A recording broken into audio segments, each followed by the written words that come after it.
December মাসের শেষ পর্যায় থেকে শুরু করে ছাদ বাগানের সমস্ত প্রকার আম গাছে প্রচুর পরিমাণ মুকুল আসার একটি পরিবেশ সৃষ্টি হয়। সেই সময় ছাদ বাগানে আম গাছের নানা ধরনের পরিচর্যার পরিবর্তন আনতে হয়।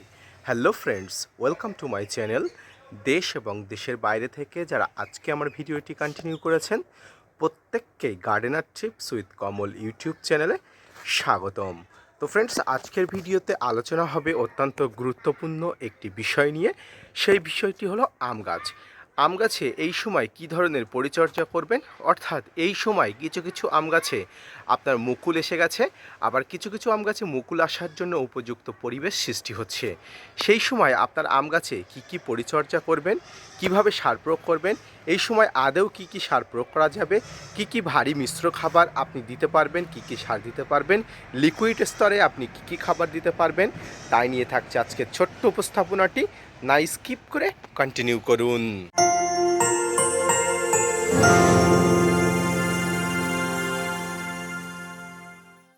আমাদের সংগ্রহে দুটি চারটি ভালো জাতের আম গাছের চারা কিন্তু হয়ে থাকে ছাদ বাগানে। আবার কখনো কখনো হিউজ পরিমাণ আম গাছ আমাদের ছাদ বাগানে এসে থাকে। যত প্রকার আম গাছ থাকুক না কেন, সেটি সিজন হোক, বারোমাসি হোক, যে কোনো প্রকারের আম গাছে কিন্তু এই সময় থেকে প্রচুর পরিমাণ মুকুল আসার, অর্থাৎ বুস্টিং হবার একটা সময়।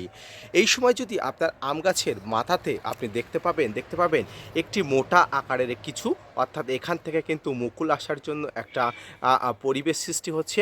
এই মুকুল আসার আগে আপনার ছাদ বাগানের নানা ধরনের পরিবর্তন আনতে হবে। এই পরিচর্যার পরিবর্তনের মধ্যে সর্বপ্রথম সেটি হচ্ছে এই সময় আপনার ছাদ বাগানের আম গাছের গোড়াতে কিন্তু টেনে টেনে জল দিতে হবে, অর্থাৎ প্রতিদিন কিন্তু জল দিলে চলবে না।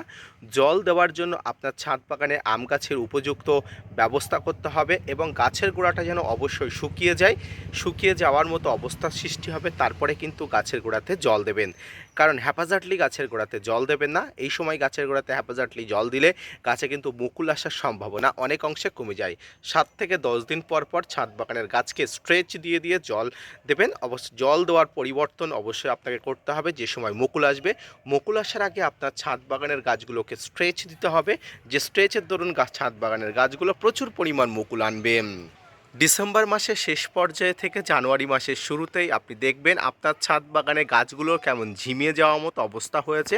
এর একটাই কারণ আবহাওয়ার পরিবর্তন। প্রচুর পরিমাণ আবহাওয়ার পরিবর্তনের ফলে ছাদ বাগানের গাছগুলোর বৃদ্ধি স্থগিত হয়ে যায় এবং ছাদ বাগানে প্রচুর পরিমাণ গাছগুলোর পাতার উপরে দেখতে পাচ্ছেন একটা আস্তরণ সৃষ্টি হয়। আপনি কি করবেন, আপনি মোটামুটি 2 থেকে 3 দিন বাদে সকালবেলা উঠে পরিষ্কার ঠান্ডা কলের জল দিয়ে গাছের পাতাগুলো ধুয়ে দেবেন। এই গাছের পাতাগুলো পরিষ্কার থাকলে খাদ্য তৈরি করতে বা সংশ্লেষ করতে সুবিধা হয়। গাছ প্রচুর পরিমাণ শক্তি উৎপাদন করে এবং প্রচুর পরিমাণ মুকুল আনতে গাছ সহায়ক হয়। তো এইভাবে আপনার ছাদ বাগানের গাছের পাতাগুলো মোটামুটি 2 থেকে 3 দিন পর পরিষ্কার কলের ঠান্ডা জল দিয়ে প্রতিদিন সকালবেলা আপনি অবশ্যই কিন্তু ধুয়ে দেবেন। তাতে কিন্তু গাছ সুস্থ হবে, স্বাভাবিক থাকবে এবং মুকুল আসার জন্য সমগ্র পরিবেশ যেমন লাগে তেমন পরিবেশ কিন্তু গাছ পাবে।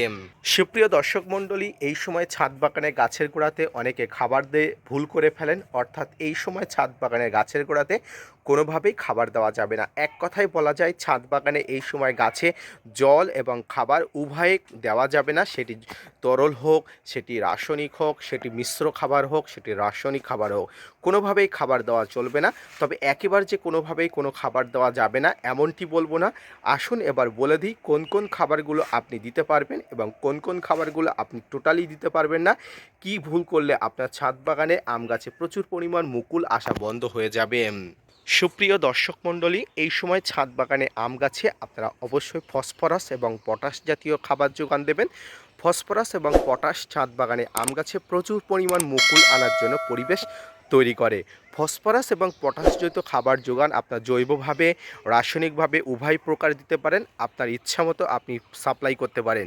যদি ফসফরাসের যোগান আপনি দিতে চান তাহলে এসএসপি, বাংলাদেশি বন্ধুরা এসএসপি না পেলে টিএসপি আপনারা অবশ্যই গাছের গোড়াতে এই সময় অল্প করে দিতে পারেন, ছড়িয়ে দিতে পারেন এবং গাছের গোড়ায় অল্প করে জল ছিটিয়ে দিতে পারেন। 1 কাপ পরিমাণ জল গাছের গোড়াতে অবশ্যই দিয়ে দিতে পারেন।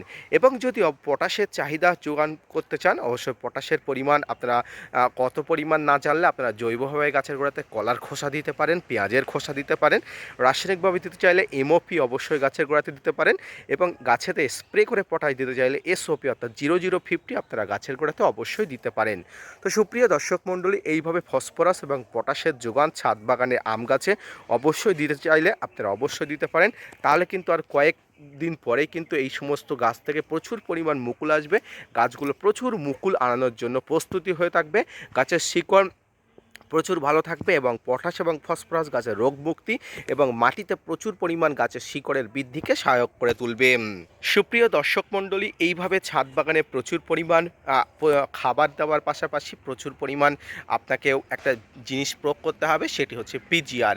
এখন থেকে ছাদ বাগানে আপনার কাছে থাকা যে কোনো মানের যে কোনো গ্রোথের পিজিআর প্রয়োগ করবেন, তবে এক্ষেত্রে আপনারা মিরাকুলান পিজিআর প্রয়োগ করা থেকে বিরত থাকবেন, কারণ মিরাকুলান এমন একটি পিজিআর যেটি ছাদ বাগানে গাছকে কিন্তু বৃদ্ধি করে তোলে, অর্থাৎ গাছের কিন্তু ভেজিটেটিভ গ্রোথ বৃদ্ধি করে, রিপ্রোডাক্টিভ গ্রোথ কিন্তু করে না। তাই কিন্তু এই সময় ছাদ বাগানে গাছে পিজিআর প্রয়োগ করবেন না, আপনারা বুস্টার 2, প্লানোফিক্স, আপনারা অবশ্যই বাম্পার, এই ধরনের পিজিআরগুলো আপনারা স্প্রে করবেন। দুই থেকে 1 ফোঁটা প্রতি লিটার জলে, প্লানোফিক্স প্রয়োগ করতে চাইলে 7 থেকে 10 ফোঁটা প্রতি লিটার জলে, এবং বাম্পার প্রয়োগ করতে চাইলে 5 থেকে 7 ফোঁটা প্রতি লিটার জলে প্রতি 10 দিন অন্তর অন্তর আপনারা প্রয়োগ করতে পারেন এই সময় সমস্ত প্রকার আম গাছে। তবে এক্ষেত্রে বলা উচিত, যে সমস্ত গাছের পরিণত বয়স হয়েছে অর্থাৎ 2 বছর বয়সী, সেই সমস্ত গাছে কিন্তু আপনারা এই বুস্টার 2, প্লানোফিক্স, বাম্পার প্রয়োগ করতে পারেন। সুপ্রিয় দর্শক মণ্ডলী, ছাদ বাগানে আম গাছের এই ধরনের পরিচর্যা যদি করতে পারেন, তাহলে অবশ্যই আপনার ছাদ বাগানের আম গাছ সুস্থ থাকবে, ভালো থাকবে, প্রচুর পরিমাণ মুকুল আসবে। এর পাশাপাশি ছাদ বাগানে আম গাছে এই সময় নানা ধরনের কীট পতঙ্গ, ফাঙ্গাসের আক্রমণ ঘটে। আপনার কাছে থাকা যে কোনো ধরনের কন্ট্যাক্ট পেস্টিসাইড এবং অবশ্যই ফাঙ্গিসাইড যদি আপনি 7 থেকে 10 দিন অন্তর অন্তর সন্ধ্যার আগ মুহূর্তে আপনি অবশ্যই দিতে পারেন, খুব ভালো কাজ পাবেন, খুব ভালো ফলাফল পাবেন। আপনার কাছে থাকা যে কোনো মানের কন্ট্যাক্ট পেস্টিসাইড, ফাঙ্গিসাইড প্রয়োগ করতে চাইলে খুব ভালো ফলাফল পাবেন। তো এইভাবে ছাদ বাগানের গাছগুলোকে পরিচর্যা করুন, সার প্রয়োগ করুন, এবং অবশ্যই এই সময় কোনো প্রকার ভারী খাবার আপনি দেবেনই না, অর্থাৎ মিশ্র খাবার, জাপান খাবার কোনোভাবেই খাবার দেবেন না। শুধুমাত্র ফসফরাস এবং পটাশের চাহিদাযুক্ত খাবার আপনি যদি সাপ্লাই করতে পারেন, তাহলে অবশ্যই গাছে প্রচুর পরিমাণ মুকুল আসবে। তো আজকের ভিডিওটি এই পর্যন্ত। আজকের ভিডিওটি কেমন লাগলো অবশ্যই জানাবেন। আজকের ভিডিওটি থেকে যদি আপনি স্যাটিসফাইড হয়ে থাকেন, অবশ্যই gardener tips with Kamal YouTube চ্যানেলকে সাপোর্ট করবেন, ভিডিওটি শেয়ার করতে ভুলবেন না, এবং বন্ধুদের সঙ্গে শেয়ার করে gardener tips with Kamal YouTube চ্যানেলের সঙ্গে থাকবেন। ধন্যবাদ।